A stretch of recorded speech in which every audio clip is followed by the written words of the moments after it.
Pare, magpapaliwanag ako. Anong plano mong gawin, ha? Wala akong binabalak na masama. Wala.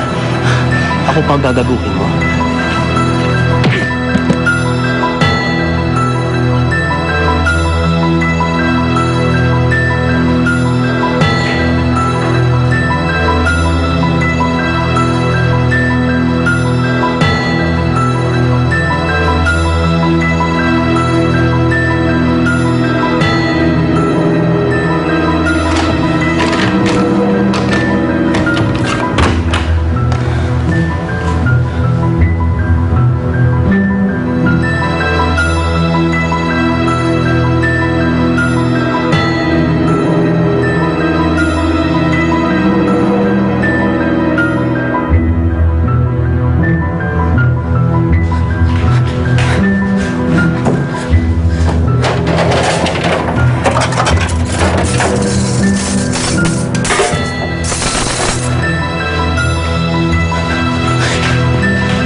Pupunta sa tingin mo, ha?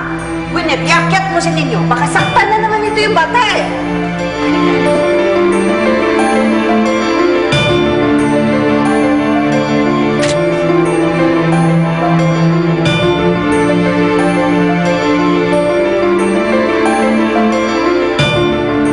Halata naman kasi umaakit na anak mo eh. Hindi natural. Anong sabi mo? Ang sabi ko, tita, we have to do something. Management is expecting from us. Daddy, pinagluto ka ni Mami. Kiss mo na nga siya, please. Ay, nako, anak ko.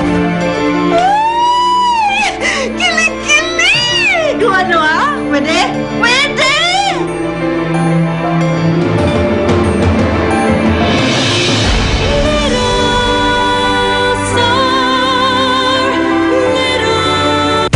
Napanood mo ang mga nakakaantig na tagpo sa